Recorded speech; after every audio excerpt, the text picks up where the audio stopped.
Hi, my name is Nicholas Connors, my pronouns are he, him, and I'm a 2023 DGF Musical Theater Writing Fellow.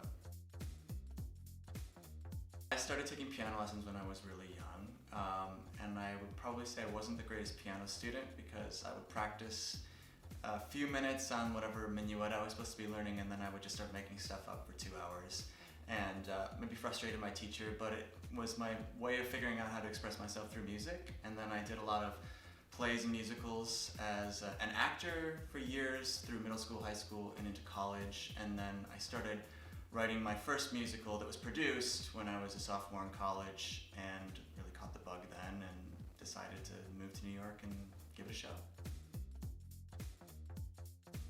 I think if there's one person that I'm thinking of right now, it's actually Tom Kitt, because I remember growing up and hearing the score to Next to Normal for the first time and thinking, oh, musicals can be cool. And you know, I'm not cool, and I wanted to be cool. So I thought, oh, I could write musicals, that'd be my way. But it's been kind of a fun full circle thing for me. I actually was recently the assistant conductor on Tom's latest Broadway show, Almost Famous, and I got to work with him really closely, and now he's here mentoring me, and it's really special.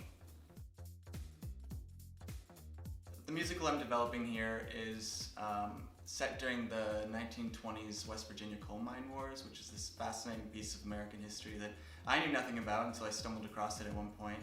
And it was this labor dispute that turned into actually the largest armed insurrection in US history after the Civil War.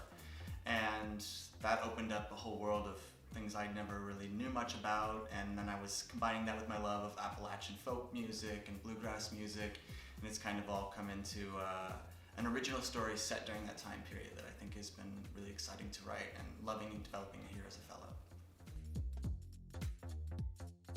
Usually I've found that when I have writer's block, it's a symptom of problems earlier in the show. So it's usually that I realize I have to go back and do the not so fun work of fixing something that I wrote earlier.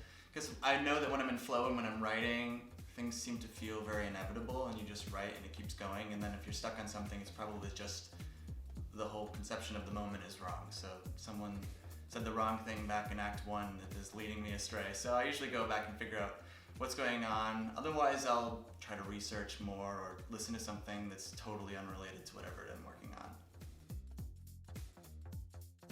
This is a tough one. I think, well, because I probably would be losing my mind because it would be the same song, I might as well lose my mind to a beautiful song. So Losing My Mind, which is one of my favorite musical theater songs. I think it's just like one of the greatest orchestrations, greatest lyrics, greatest tunes, and it's a really special song. So I would lose my mind to Losing My Mind.